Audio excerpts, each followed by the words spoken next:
إن الحمد لله نحمده ونستعينه ونستغفره ونؤمن به ونتوكل عليه ونعوذ بالله من شرور أنفسنا ومن سيئات أعمالنا من يهده الله فلا مضل له ومن يضلل فلا هادي له وأشهد أن لا إله إلا الله وحده لا شريك له وأشهد أن محمدًا عبده ورسوله أما بعد فأعوذ بالله من الشيطان الرجيم بسم الله الرحمن الرحيم.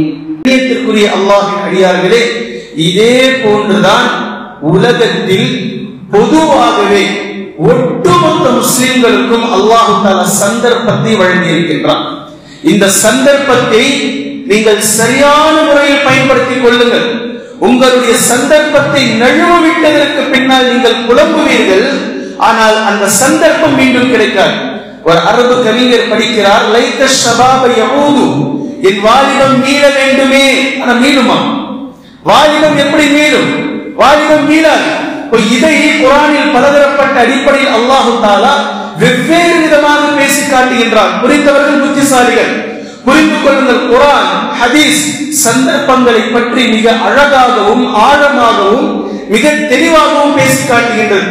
அல்லாஹ்வின் தூதர் ஸல்லல்லாஹு அலைஹி வஸல்லம் அவர்களுடைய சபையில் சிறு சஹாபாக்கள் முதலில் வந்து அமர்ந்தால் பின்னால் வருபவர்கள் பெரியவர்களாக இருந்தாலும் எழுந்து செல்ல மாட்டார்கள். ஏனென்றால் நாங்கள் இந்த இடத்தை பிடிப்பதற்காக முன்னால் வந்தோம், எங்களுக்கு தான் இந்த இடம். தொழுகையை அல்லாஹ் தஆலா அப்படினா ஆக்கி வச்சிருக்கிறான். நபி ஸல்லல்லாஹு அலைஹி வஸல்லம் அவர்களுடைய மஸ்ஜிதுன் நபவியிலும் இப்படித்தான்.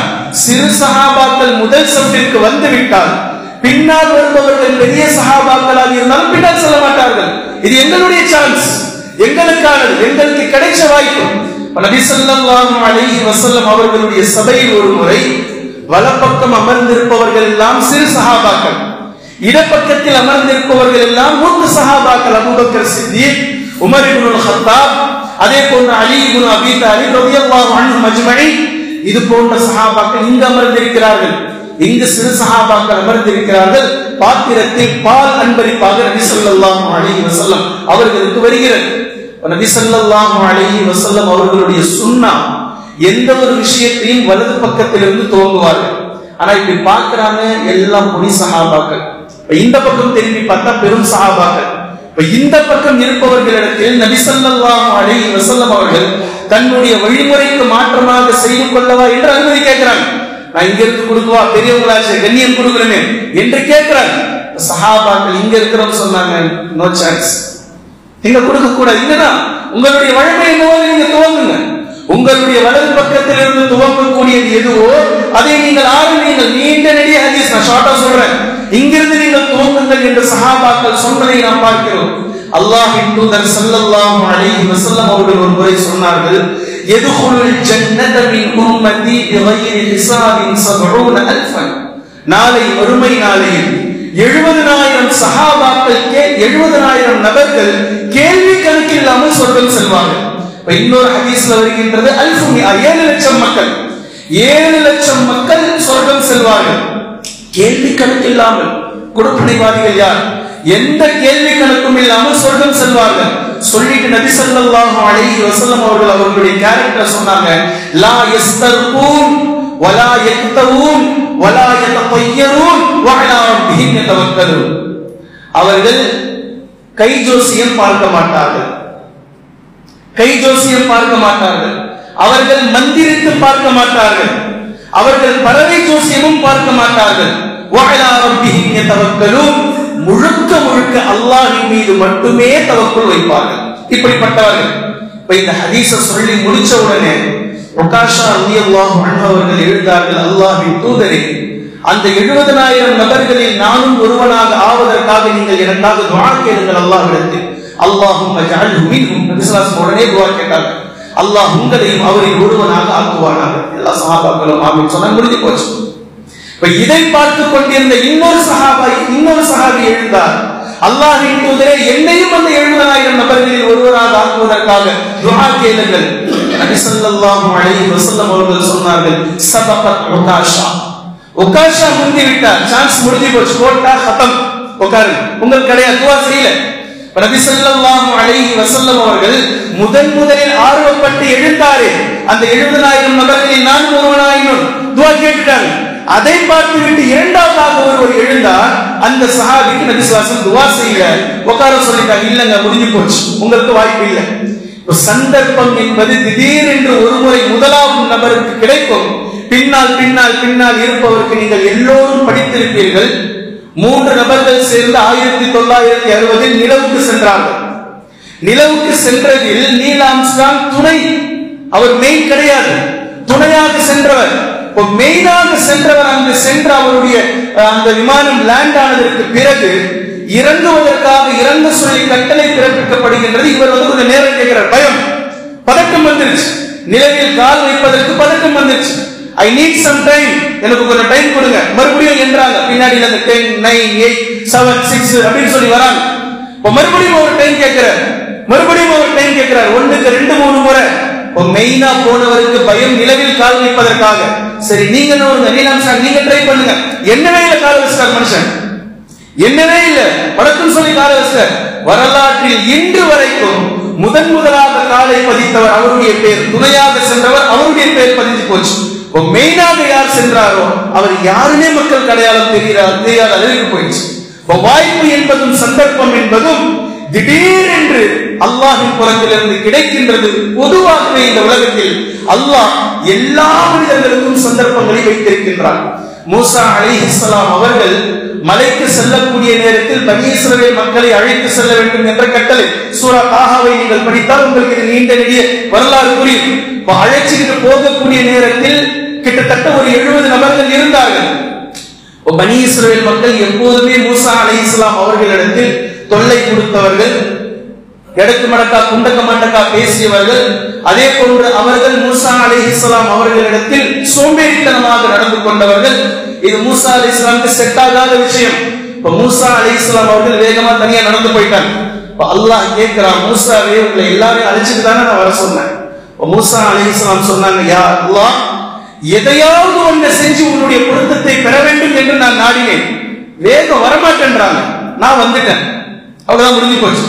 எதையாவது ஒன்று செய்யணும், என்னுடைய தாட், என்னுடைய லட்சியம் உன் பொருத்தத்தை பெற வேண்டும், உன்னுடைய மன்னிப்பை அடைய வேண்டும், இதுதான் என்னுடைய டார்கெட், இதுதான் என்னுடைய வியூ, இதுக்கு நான் வந்து வர வேண்டும் என்று மூசா அலைஹிஸ்ஸலாம் அவர்கள் பேசியதை சூரா தாஹா பேசுவதை நீங்கள் பார்க்கலாம். அதே சூரத்து தாஹாவில் பாருங்கள், மூசா அலைஹிஸ்ஸலாம் அவர்களை அல்லாஹ் தஆலா அந்த துவா என்ற பள்ளத்தாக்கு, தூய பள்ளத்தாக்கிற்கு அல்லாஹ் அழைக்கின்றான். மூசா அலைஹிஸ்ஸலாம் போறாங்க. இந்த இடம் மிக எல்லா நபிமார்களுக்கும் கிடைக்காத, மூசா அலைஹிஸ்ஸலாம் அவர்களுக்கு மட்டுமே கிடைத்த ஒரு மிகப்பெரிய வரம். மூசா அலைஹிஸ்ஸலாம் அவர்களோடு அல்லாஹ் பேச அழைக்கின்றான். அல்லாஹ் பேச போறான். வஹி என்பது வேறு, இங்கு மூசா அலைஹிஸ்ஸலாம் அவர்களோடு அல்லாஹ் பேச போகின்றார். இந்த தருணம் மூசா அலைஹிஸ்ஸலாம் அவர்களுக்கு கிடைத்தது. மூசா அலைஹிஸ்ஸலாம் அவர்கள் செல்கிறார்கள். இது அல்லாஹ் சூரத்து தாஹால இப்படி சொல்றான், வ அன அக்தர்துக, உம்மை நாம் தேர்வு செய்தோம். மூசா அலைஹிஸ்ஸலாம் அவர்களை அல்லாஹ் தேர்வு செய்கின்றான், செலக்டட் பர்சனாக தேர்வு செய்தோம். வ அன அக்தர்துக, அலச்சி ஃபஸ்தமி' லிமா யுஹா, என்ன வகை அறிவிக்கப்படுகின்றதோ அதை நீங்கள் செவிதாழ்த்தி கேளுங்கள். அல்லாஹ் பேச போறான். மூசா அலைஹிஸ்ஸலாம் கேட்கிறான். இங்கு செல்லக்கூடிய நேரத்தில் இடை குறிப்பாக ஒரு விஷயத்தை இந்த இடத்தில் குர்ஆன் பேசுகின்றது. தூய பள்ளத்தாக்குக்கு அங்க போகக்கூடிய நேரத்தில் மூசா அலைஹிஸ்ஸலாம் செருப்போடு போனாங்க. அல்லாஹ் தஆலா சொன்னா, ஃபஹ்லஅனா அலைக் இன்னக பில் வாதில் முகத்தஸி துவா, மூசாவே உங்களுடைய செருப்பை நீங்கள் கழற்றுங்கள், நீங்கள் ஒரு தூய பள்ளத்தாக்கில் இருக்கிறீர்கள், இங்க செருப்பு போடக்கூடாது, செருப்பை கழற்றுங்க. இதிலிருந்து நான் சொல்ல வருவது என்னவென்றால், 3500 ஆண்டுகளுக்கு முன்னதாகவே செருப்பு அணிந்து நாகரிகத்தை காட்டிய இஸ்லாமிய சமூகம் இருந்திருக்கிறது என்பதை புரிந்து கொள்ளுங்கள். 3500 வருஷத்துக்கு முன்னாடி மூசா அலைஹிஸ்ஸலாம் அவர்கள் செருப்பை அணிந்திருக்கிறார்கள். எவ்வளவு பெரிய நாகரிகம், இஸ்லாமியர்கள் எவ்வளவு தெளிவாக வாழ்ந்திருக்கிறார்கள் என்பதை குர்ஆன் போற போக்கில் ஒரு அழகான ஒரு விஷயத்தை உங்களுக்கு சொல்லிவிட்டு செல்கின்றது. மூசா அலைஹிஸ்ஸலாம் அவர்கள் போனாங்க. அல்லாஹ் தஆலா வஹி அறிவிக்கின்றான், பேசுகின்றான். அல்லாஹ் தஆலா, இன்னனி அனல்லாஹ், லா இலாஹ இல்லா அன ஃபஅபுதுனி வ அகிமிஸ் ஸலாத லிذிக்ரி இன்ன ஸாஅத ஆதியத்துன் அகாது உஃபீஹா லிதுஜ்ஸா. அப்படியே வரிசையா அல்லாஹ் சொல்லிட்டே போறான். நான் உன்னுடைய ரப், உங்களுடைய அல்லாஹ், நீங்கள் வணக்கத்திற்குரியவன் அல்லாஹ்வை தவிர வேறு யாரும் இல்லை, என்னைத்தான் ஏற்றாக வேண்டும், உங்களுடைய தொழுகையை சரியாக நிலைநிறுத்த வேண்டும், பின்பு கியாமத் நாள் மறுமை நாளை பற்றியும் அல்லாஹ் தஆலா சொல்றான். இப்ப பேசிக்கிட்டே வந்ததற்கு பிறகு நீண்ட நெடிய அந்த வசனத்திற்கு இப்ப அல்லாஹ் ஒரு கேள்வி எழுப்புறான். அல்லாஹ் ஒரு கேள்வியை கேட்கிறான் மூசா அலைஹிஸ்ஸலாம் அவர்களிடத்தில். ஒமா தில்க பியமீனிக யா மூசா, மூசாவே உங்களுடைய வலது கரத்தில் இருப்பது என்ன? இவ்வளவு நேரம் அல்லாஹ் பேசியதை மூசா அலைஹிஸ்ஸலாம் கேட்டாங்க. இப்ப மூசா அலைஹிஸ்ஸலாம் அவர்களுக்கு அடிச்ச லாட்டரியை பாருங்க. நீங்க பேசுங்க, நான் கேட்கிறேன். சுப்ஹான ரப்புல் ஆலமீன் சொல்றான். அல்லாஹ் சொல்கின்றான், அல்லாஹ் கேள்வி எழுப்புகின்றான். ஒமா தில்க பியமீனிக யா மூசா. மூசா அலைஹிஸ்ஸலாம் அவர்கள் பேசுவதை அல்லாஹ் கேட்க போகின்றான். மூசா அலைஹிஸ்ஸலாம் அல்லாஹ் கிட்ட நேரடியா பேசுறாங்க, முகாத்தப், நேரடியா பேச போறாங்க. இப்ப பதில் என்ன? எல்லா நபிமார்களும் ஆசா வைத்திருந்தார்கள். இதே போன்று மூசா அலைஹிஸ்ஸலாம் அவர்களும் ஆசா வைத்திருந்தார்கள். எந்நேரமும் ஆசாவோடு இருப்பார்கள். மூசாவே உம்முடைய வலது கரத்தில் இருப்பது என்ன? மூசா அலைஹிஸ்ஸலாமுடைய பதில் என்ன? இது ஆசா. அப்படி சொல்லியிருக்கலாம்ல, இது ஆசா, இதன பதில், வலது கரத்தில் இருப்பது என்ன, இது ஆசா என்று சொல்லி இருக்கலாம். நான் அல்லாஹ் கேட்ட ஒரு கேள்விக்கு மூசா அலைஹிஸ்ஸலாம் அவர்கள் 4 பதில்களை சொல்றாங்க. 4 பதில் தேவையில்லை, வழவழா குழக்குழா தேவையே இல்லை. அல்லாஹுக்கு எல்லாவற்றும் தெரிந்திருந்தும் மூசா அலைஹிஸ்ஸலாம் இவ்வளவு தெளிவான டாரிஃப் கொடுக்க வேண்டிய தேவை இங்க என்ன இருக்கு? قال هي عصاي اتوكل عليها واهش بها على غنمي ولي فيها مآرب اخرى. 4 பதில்கள். அல்லாஹ்வுக்கு ஒண்ணு தேவையில்லை, ஆனா 4 பதில்களை மூசா அலைஹிஸ்ஸலாம் சொல்றாங்க. ஒரே விஷயம், மீண்டும் அல்லாஹ் தஆலா கேள்வி கேட்பானா இல்லையான்னு மூசா அலைஹிஸ்ஸலாமுக்கு தெரியாது. மறுபடியும் அல்லாஹ் தஆலா பேச சொல்லி சான்ஸ் தருவானா, வாய்ப்பு கொடுப்பானா இல்லையான்றது தெரியாது. கிடைச்ச ஒரே ஒரு வாய்ப்பு, அல்லாஹ் தஆலா ஒரு கேள்வி எழுப்பினான், 4 பதில்களை மூசா அலைஹிஸ்ஸலாம் தராங்க. قال هي عصاي, அல்லாஹ்வே இது என்னுடைய ஆசா, அத்தவக்கஉ அலைஹா, இதை நான் வைத்து இதன் மீது நான் சாய்ந்து கொள்வேன், வஅஹுஷு பிஹா அலா கனமி, இதை வைத்து என்னுடைய ஆடுகளுக்கு இலைத்தலைகளை பறித்து போடுவேன், வலிய ஃபீஹா மஆரிபு உக்ரா, இன்னும் இதை வைத்து எண்ணற்ற பல காரியங்களை நான் செய்து கொள்வேன். 4 பதில்களை மூசா அலைஹிஸ்ஸலாம் அவர்கள் ஒரு கேள்விக்கு தருகிறார்கள். ஒரே காரணம், மீண்டும் அல்லாஹ் தஆலா கேள்வி எழுப்பி நம்மை பேசுவதற்கு அனுமதிப்பானா அனுமதிக்க மாட்டானா, இந்த வாய்ப்பு கிடைக்குமா கிடைக்காதா, இந்த சான்ஸ் மீண்டும் நமக்கு வாய்க்குமா வாய்க்காதா என்று மூசா அலைஹிஸ்ஸலாம் அவர்களுக்கு தெரியாது. ஒரு கேள்வியில் 4 பதில்களை மூசா அலைஹிஸ்ஸலாம் அவர்கள் கொடுத்து கிடைத்த வாய்ப்பை எவ்வளவு துல்லியமாக பயன்படுத்தி இருக்கிறார்கள் என்பதை அல்லாஹ் தஆலா சூரா தாஹாவிலே நமக்கு பேசி காட்டுகின்றான். பாவம் செய்வதற்கு மனிதன் சான்ஸ் பார்க்கின்றான், சான்ஸ் சொல்றான், சந்தர்ப்பத்தை ஒரு வாட்டி தான் போயிட்டு வந்துரு, செஞ்சிரு, முடிஞ்சு போச்சு, இது மறுபடியும் கிடைக்காது. பாவம் செய்வதற்கு, பாவங்களுக்கு சான்ஸ், தவறுகளுக்கு வாய்ப்பு, இப்படி மனிதர்கள் நம்மை பார்ப்பதை நாம் பார்க்கின்றோம். ஆனால் யூசுப் அலைஹிஸ்ஸலாம் அவர்கள் சிறையில் இருந்த போதும் கூட ஒரு நல்ல விஷயத்திற்காக அவர்கள் காத்து கிடந்தார்கள். 2 தோழர்கள் கனவுக்காக விளக்கம் கேட்க வருகிறார்கள். அந்த சந்தர்ப்பத்தை பயன்படுத்தி தாவா செய்றாங்க அவங்ககிட்ட. அவர்கள் கேட்க வந்தது கனவு, கனவுக்கு விளக்கம் கேட்க வருகிறார்கள். ஆனால் அந்த சந்தர்ப்பத்தை பயன்படுத்தி தாவா செய்கின்றார்கள் யூசுப் அலைஹிஸ்ஸலாம் என்பதை குர்ஆன் மிக தெளிவாக பேசுகின்றது. நன்மையான காரியத்திற்கு சந்தர்ப்பத்தை துணிந்து காத்திருக்க வேண்டும். எப்போது இடம் கிடைக்கின்றதோ அப்போதெல்லாம் அந்த இடத்தில் நாம் புகுந்து விளையாட வேண்டும். நன்மையான விஷயத்தில் நபி ஸல்லல்லாஹு அலைஹி வஸல்லம் அவர்கள் சொன்னார்கள், நாளை மறுமையில் என்னுடைய அண்டை வீட்டார்களாக 2 தோழர்கள் இருப்பார்கள். ஒரு பெரிய பாக்கியம் பாருங்கள். எதிர் வீட்டாராக 2 தோழர்கள் இருப்பார்கள். மத்தவங்க இருப்பாங்க சொர்க்கத்துல. ஆனா எந்நேரமும் நபி ஸல்லல்லாஹு அலைஹி வஸல்லம் அவர்களை வீட்டை பார்த்து கொண்டே இருக்கக்கூடிய ஒரு பாக்கியம் சொர்க்கத்திலும் 2 சஹாபாக்களுக்கு இருக்கிறது என்பதை அல்லாஹ்வின் தூதர் ஸல்லல்லாஹு அலைஹி வஸல்லம் அவர்கள் சொன்னார்கள். ஒன்று தல்ஹா, மற்றொன்று சுபைர் ரலியல்லாஹு அன்ஹுமா. என்ன செய்தார்கள் இவர்கள்? சுபைர் ரலியல்லாஹு அன்ஹு அவர்களுக்கு ஒரு 11 வயது இருக்கும். 11 வயசு. இஸ்லாத்தை தெளிவாக புரிந்திருந்தார்கள்.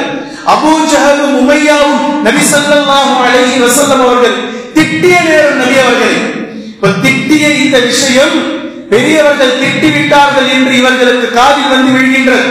முஹம்மது ஸல்லல்லாஹு அலைஹி வஸல்லம் அவர்களை திட்டுகின்றார்கள் என்ற இந்த செய்தி ஜுபைர் ரலியல்லாஹு அன்ஹு அவர்களுக்கு வந்தபோது வாளை எடுத்துக்கொண்டு 11 வயசு, நல்லா கவனிக்கணும், மீண்டும் மீண்டும் சொல்றேன், 11 வயதில் வாளை உருவிக்கொண்டு மக்காவினுடைய அந்த தெருவிலே வெளியில் வந்து, யார் நபி ஸல்லல்லாஹு அலைஹி வஸல்லம் அவர்களை திட்டியது என்னோடு வாருங்கள், என்னோடு வந்து மோதுங்கள், அவரை நான் வெட்டி விடுவேன் என்று சொல்லக்கூடிய அந்த வீரன் நபி ஸல்லல்லாஹு அலைஹி வஸல்லம் அவர்களுடைய துஆவை பெற்று தந்தது.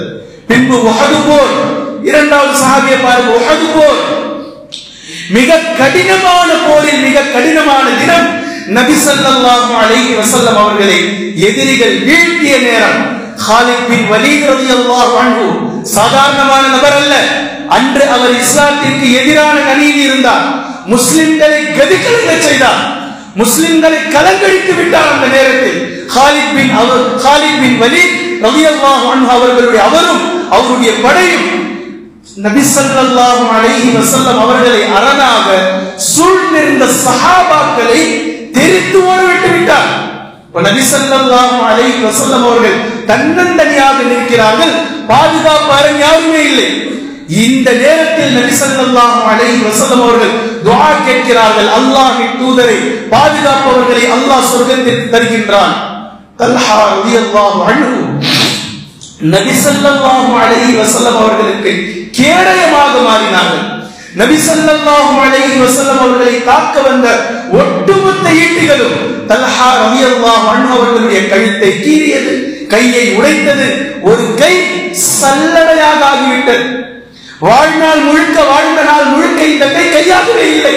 இப்படிப்பட்ட நிலை நபி ஸல்லல்லாஹு அலைஹி வஸல்லம் அவர்களை பாதுகாக்கும் சந்தர்ப்பத்தில் தல்ஹா ரலியல்லாஹு அன்ஹு அவர்களுக்கு நடந்தது.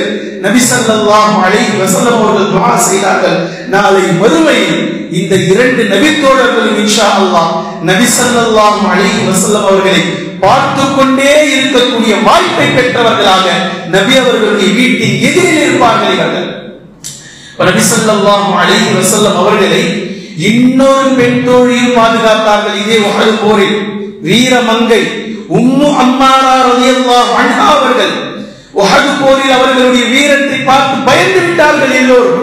சந்தர்ப்பம் எப்போது கிடைக்கின்றதோ, வாய்ப்பு எப்போது கிடைக்கின்றதோ அப்போதெல்லாம் சஹாபாக்கள் அந்த விஷயத்திற்காக துணிந்து அந்த வாய்ப்பை பெற்று நன்மையான காரியத்தை செய்வதற்காக துணியக்கூடியவர்களாக இருந்தார்கள் என்பதை நாம் பார்க்கின்றோம். கண்ணியத்திற்குரிய அல்லாஹ்வின் அடியார்களே, அல்லாஹ்வின் தூதர் ஸல்லல்லாஹு அலைஹி வஸல்லம் அவர்கள் சொன்னார்கள், யுதனின் ஹம்ஸன் கப்ல ஹம்ஸின், 5 விஷயங்கள் வருவதற்கு முன்னால் 5 விஷயங்களை நீங்கள் பொக்கிஷமாக கருதி கொள்ளுங்கள்.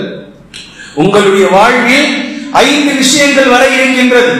இந்த 5 வருவதற்கு முன்னால் அல்லாஹ் உங்களுக்கு தந்திருக்கக்கூடிய 5ஐ நீங்கள் பொக்கிஷமாக கருதி கொள்ளுங்கள். நம்பர் 1, ஷபாபக கப்ல ஹரமிக, உங்களுடைய வயோதிகத்திற்கு முன்னால் உங்களுடைய வாலிபத்தை நீங்கள் பொக்கிஷமாக கருதுங்கள்.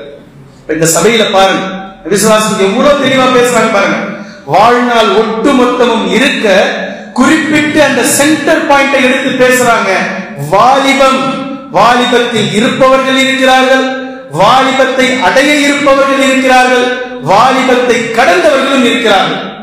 யோசிச்சு பாருங்க, கடந்தவர்கள் தங்களுடைய வாலிபத்தை எப்படி கழித்தீர்கள், கடக்க இருப்பவர்கள் தங்களுடைய வாலிபத்தை எப்படி கடக்க இருக்கிறீர்கள், கடந்து கொண்டு இருப்பவர்கள் உங்களுடைய வாலிபத்தை எப்படி நீங்கள் செலவழித்துக் கொண்டு இருக்கிறீர்கள்.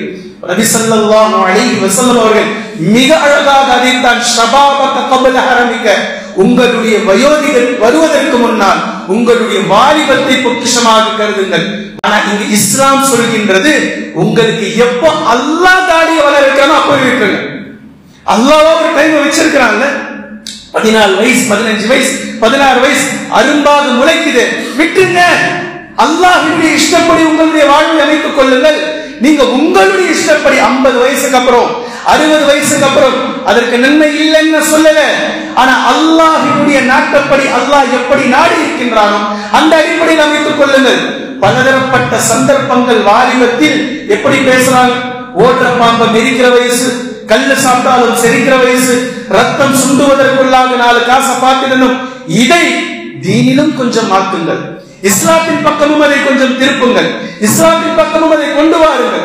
அல்லாஹ்வின் தூதர் ஸல்லல்லாஹு அலைஹி வஸல்லம் அவர்கள் சொன்னார்கள், ஷாபுன் ஃபீ இபாதத்தில்லாஹ், நாளை மறுமை நாளை 7 கூட்டத்தார்கள் அல்லாஹ்வுடைய அர்ஷுடைய நிழலுக்கு கீழே நிற்பவர்களில் 2வது சாரார் தன்னுடைய வாலிபத்தை அல்லாஹ்வுடைய இபாதத்திலே கழித்தவர். தன் வாலிபத்தை அல்லாஹ்வுடைய வழிபாட்டில் கழித்தவர் அங்கு நிற்பார் என்று அல்லாஹ்வின் தூதர் ஸல்லல்லாஹு அலைஹி வஸல்லம் அவர்கள் சொல்வதை நாம் பார்க்கிறோம். கண்ணியத்திற்குரிய அல்லாஹ்வின் அடியார்களே, பல இளமை சஹாபாக்கள் இருந்தார்கள் நபி அவர்களோடு, பல இளைஞர்கள் இருந்தார்கள். காலித் பின் வலீத் ரலியல்லாஹு அன்ஹு அவர்கள் இஸ்லாத்தை தழுவியதற்கு பின்னால் ஒவ்வொரு போரை சந்திக்கும் போதும் காலித் பின் வலீத் ரலியல்லாஹு அன்ஹு அவர்களுக்கு ஒரு ஆசை இருந்தது. இந்த போரிலாவது நாம் ஷஹீதாக வேண்டும், இந்த போரிலாவது நாம் ஷஹீதாக வேண்டும், இந்த போரிலாவது நாம் ஷஹீதாக வேண்டும். ஆனால் கடைசி வரைக்கும் அவர் ஷஹீதாகவில்லை. மாற்றமாக அவர் சென்ற எல்லா போரிலும் அவருக்கு அல்லாஹ் வெற்றியை கொடுத்துக் கொண்டே இருந்தார். கடைசியில் மௌத்தாகும் போது கூட இதை நினைத்து கவலைப்படுகின்றார்கள். நான் ஷஹீதாக வேண்டும் என்று எத்தனை போர்களில் ஆசைப்பட்டேன், ஆனால் எனக்கு ஷஹீதுடைய பாக்கியத்தை அல்லாஹ் தரவில்லை. அதற்கு பின்னால் காரணம் இருக்கின்றது, அல்லாஹ்வுடைய வாள் என்று நபி ஸல்லல்லாஹு அலைஹி வஸல்லம் அவர்கள் சொன்னார்கள். அல்லாஹ்வுடைய வாள் எதிரிகளால் உடைவதை அல்லாஹ் விரும்பவில்லை. எதிரி அல்லாஹ்வுடைய இந்த வாள் தான் எதிரிகளை நொறுக்க வேண்டுமே தவிர எந்த எதிரியாலும் அல்லாஹ்வுடைய வாள் உடைவதை அல்லாஹ் விரும்பவில்லை. சென்ற போர்கள் ஒட்டுமொத்தமும் அல்லாஹ் தஆலா வெற்றியை தந்தார். ஆனால் காலித் பின் வலீத் ரலியல்லாஹு அன்ஹு அவர்களுக்கு ஆசை இருந்தது, நான் ஷஹீதாக வேண்டும். ஒவ்வொரு சஹாபாக்களுடைய நிலைமை இப்படித்தான் இருந்தது. முஸ்அப் பின் உமைர் ரலியல்லாஹு அன்ஹு வரலாறை நீங்கள் படித்திருப்பீர்கள். 17 வயதில் உஹது போரில் ஷஹீதாக கிடைக்கிறார்கள். ஆனால் அவர்கள் மதீனாவிற்கு முஅல்லிமாக வரும்போது அவர்களுடைய வயது 13. நபி ஸல்லல்லாஹு அலைஹி வஸல்லம் அவர்கள் ஹிஜ்ரத்திற்கு முன்னதாகவே மதீனாவில் இஸ்லாத்தை தழுவிய தோழர்களுக்காக இங்கிருந்து ஆசிரியரை அனுப்புகிறார்கள், நீங்கள் சென்று இஸ்லாத்தை கற்றுக் கொடுங்கள் என்று. யார் அனுப்புறாங்க? முஸ்அப் பின் உமைர் ரலியல்லாஹு அன்ஹு அவர்கள் அனுப்புறாங்க. 13 வயசு. 13 வயதில் மதீனாவில் இஸ்லாத்தை தழுவிய அந்த தோழர்களுக்கு தீனை கற்றுக் கொடுக்க செல்கிறார்கள் என்றால் இவர்களுடைய மார்க்க அறிவு என்ன? 13 வயசுல 13 வயதில் முஸ்அப் பின் உமைர் ரலியல்லாஹு அன்ஹு அவர்கள் இஸ்லாத்தை தழுவியவர்கள். பர்த் முஸ்லிம் இல்ல, இஸ்லாத்தை தழுவியவர்கள். தன்னுடைய சொத்து சுகம் எதுவும் வேண்டாம் என்று விட்டு நபி ஸல்லல்லாஹு அலைஹி வஸல்லம் அவர்களோடு வந்து சேர்ந்தவர்கள். பின்பு 17 வயதில் அல்லாஹ் தஆலா ஷஹாதத்தை அவர்களுக்கு தருகின்றான், அந்தஸ்தை தருகின்றான். அப்துர் ரஹ்மான் இப்னு அவுஃப் ரலியல்லாஹு அன்ஹு பிற்காலத்தில் வருந்துகிறார்கள், அல்லாஹ் தஆலா இந்த செல்வத்தை கொண்டு என்னை சோதித்து விட்டானோ என்று நான் அஞ்சுகின்றேன். ஏனென்றால் உஹது போரில் என்னை போன்று செல்வந்தராக இருந்த முஸ்அப் பின் உமைர் அவர் என்னை விட சிறந்தவராக ஆகிவிட்டார். நபி ஸல்லல்லாஹு அலைஹி வஸல்லம் அவர்கள் முதல் பாயிண்ட சொல்றாங்க, ஷபாபக கப்ல ஹரமிக, உங்களுடைய வயோதிகத்திற்கு முன்னால் உங்களுடைய வாலிபத்தை நீங்கள் பொக்கிஷமாக கருதி கொள்ளுங்கள். வயதான பின்னால் நீங்கள் செய்யக்கூடிய அமல்களுக்கு கண்டிப்பாக நன்மை உண்டு. ஆனால் உங்களால் இப்போது தஹஜ்ஜுக்கு எழவே முடியாத ஒரு வயது இருக்கிறது, 40 வயசுக்குள்ள இந்த நேரத்தில் எழுந்திருங்க. இன்ஷா அல்லாஹ் முயற்சி செய்யுங்கள். மற்ற நஃபிலான வணக்கங்கள், ஃபர்தான தொழுகைகள், நீண்ட நேரம் ருக்கு, நீண்ட நேரம் சுஜூத், நீண்ட நேரம் திராத், இந்த நேரத்தில் உங்களுடைய உடல் திடகாத்திரமாக இருக்கும் போதே அதை நீங்கள் செய்யுங்கள். இருக்கக்கூடிய நாட்களில் எவ்வளவு அமல்களை செய்ய முடியுமோ, ரத்தம் சூடாக இருக்கும் போதே அவ்வளவு அமல்களை செய்து அல்லாஹ்விடத்தில் நன்மையை தேடிக் கொள்ளுங்கள். இதற்காகத்தானே வாலிபம், இதுக்குதானே வாலிபத்தை அல்லாஹ் கொடுத்திருக்கிறான். கண்ணியத்திற்குரிய அல்லாஹ்வின் அடியார்களே, நபி ஸல்லல்லாஹு அலைஹி வஸல்லம் அவர்கள் இரண்டாவதாக சொன்னார்கள், வகினாக கப்ல ஃபக்ரிக, உங்களுக்கு ஏழ்மை நிலை வருவதற்கு முன்னால் உங்களுடைய செல்வ நிலையை நீங்கள் பொக்கிஷமாக கருதி கொள்ளுங்கள். நாளைக்கு சதக்கா செஞ்சுக்கலாம், நாளன்னைக்கு செஞ்சுக்கலாம், அடுத்த மாசம் அந்த காசு வரும் அதுல இருந்து செஞ்சுக்கலாம். இன்னைக்கு சதக்கா செய்யணும்ன்ற நிலை செஞ்சிருங்க, எடுத்து கொடுத்துருங்க. ஏனென்றால் செல்வம் நம்முடையதல்ல, செல்வம் நம்முடையதல்ல. நாம் இறப்பதற்கு முன்னதாகவே பிள்ளைங்க வந்துருவாங்க, கையெழுத்து போடுங்க அப்படின்னு. வருவாங்களா வர மாட்டாங்களா? நீங்க எப்போ போவீங்கன்னு தெரியாது, ஒரே பிரச்சனையா இருக்கு, இதுல கையெழுத்து போட்டு முடிச்சிருங்க, நீங்க போனா போங்க. செத்த மறு நிமிஷம் மறாவது நாள் பிள்ளைகள் உங்களுடைய வீட்டில் கூடி விடுவார்கள். இந்த வீடு யாருக்கு, அந்த நிலம் யாருக்கு, பாப்பாவுடைய கடை யாருக்கு என்று. செல்வம் நம்முடையதல்ல. நாம் மௌத்தாக மௌத்தாக மௌத்தாக அடுத்தவர்கள் அடுத்தவர்கள் அடுத்தவர்களுக்கு மாறிக்கொண்டே இருக்கும்.